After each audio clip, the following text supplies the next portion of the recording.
Ayesha institute of information technology के निदेशक MD Noor Alam ने बच्चों को मीडिया के माध्यम से महत्वपूर्ण जानकारी दी। उत्तर प्रदेश जनपद बलिया में उन्होंने बच्चों को बताया कि आज के डिजिटल युग में तकनीकी शिक्षा का महत्व कितना अधिक है। उन्होंने बच्चों को ये भी बताया कि कैसे वे अपने जीवन में तकनीकी शिक्षा का उपयोग करके अपने लक्ष्यों को प्राप्त कर सकते हैं। एमडी नूर आलम ने बच्चों को ये भी बताया कि Ayesha institute of information technology में उन्हें तकनीकी शिक्षा के साथ साथ अन्य विषयों में भी शिक्षा प्रदान की जाती है।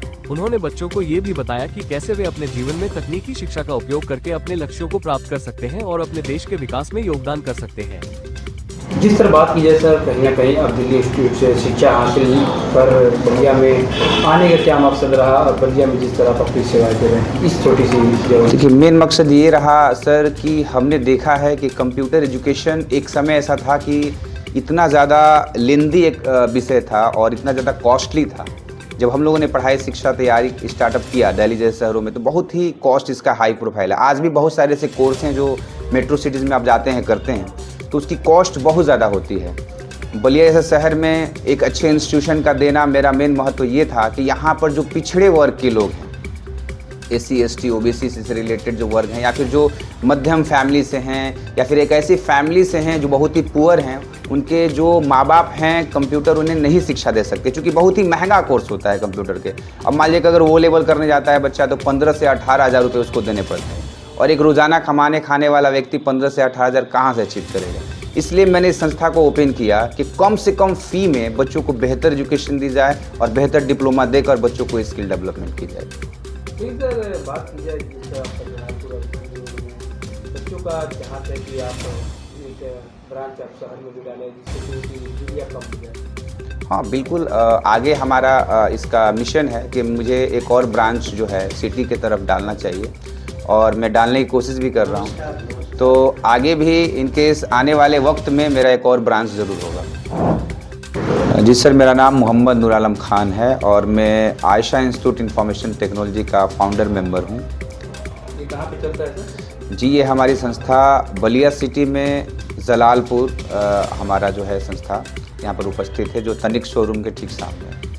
सर बात की जाए जिस तरह इस समय युवाओं के लिए कंप्यूटर एक चाहत हो गया, कंप्यूटर शिक्षा अनिवार्य हो गया और कंप्यूटर के माध्यम से बच्चे कहीं ना कहीं अपने आप को अलग अलग क्षेत्रों में जगह बना सकते हैं। तो उस बीच आप बलिया के युवाओं को, छात्रों को, नौजवानों को कैसे आप प्रेरणा स्रोत करते हैं और कंप्यूटर की तरफ? देखिए, सबसे बड़ी बात ये है कि पहले जब मैंने संस्था इंस्टीट्यूट ओपन किया था 2014 में तो उस समय बलिया सिटी में बच्चों को ये समझाना काफ़ी मुश्किल था कि आपको कंप्यूटर सीखना चाहिए, क्योंकि बच्चे जो है कि डिफेंस की तैयारी करते थे तो डिफेंस में कहीं पे भी कंप्यूटर की कोई उम्मीद नहीं होती थी कि बच्चा कंप्यूटर पढ़कर उसमें नौकरी पाए कि नहीं पाए। बच्चा आर्मी में जा रहा है, पुलिस में जा रहा है या फिर कहीं भी उसकी ज़रूरत नहीं होती थी। बच्चों की चाहत ज़्यादातर डिफेंस की तरफ होती थी या फिर सिविल सर्विसेज में कहीं कंप्यूटर की आवश्यकता नहीं थी। लेकिन आज 2024 में हम ये कह सकते हैं कि पूरी दुनिया में और भारत में भी जिस तरह से डिजिटल बढ़ावा हो रहा है,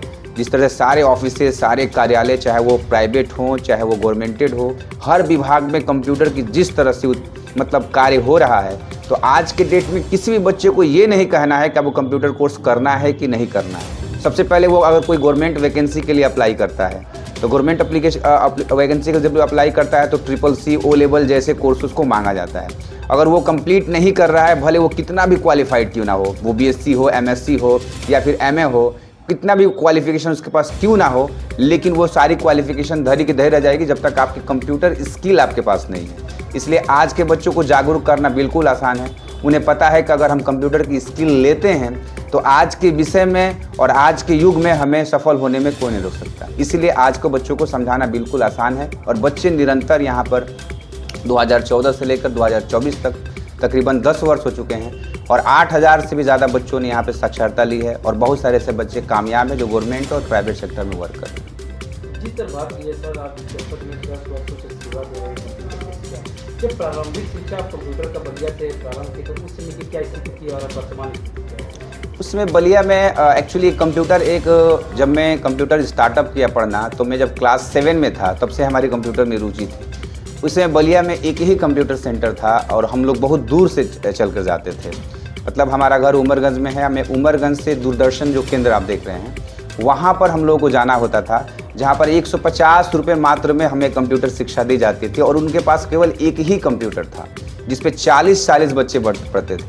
लेकिन बाकी कंप्यूटर की जगत में लोगों को रुचि नहीं थी, लोग नहीं पढ़ना चाहते थे।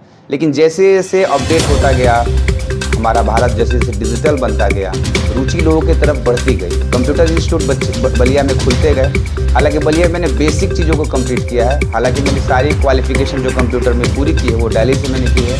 IST institute of hardware technology नाम की संस्था है, वहाँ से मैंने अपनी 3 वर्ष की डिप्लोमा कंप्लीट की है। फिर मैंने MSME, MCSE और CCNA जैसे कोर्स को कंप्लीट किया है, हार्डवेयर नेटवर्किंग जैसे कोर्सेज कंप्लीट किया है। बहुत सारे एप्लीकेशन कोर्स को कंप्लीट किया जो दिल्ली जैसे शहरों में किया है और वहाँ से शिक्षा प्राप्त करके मैंने 2000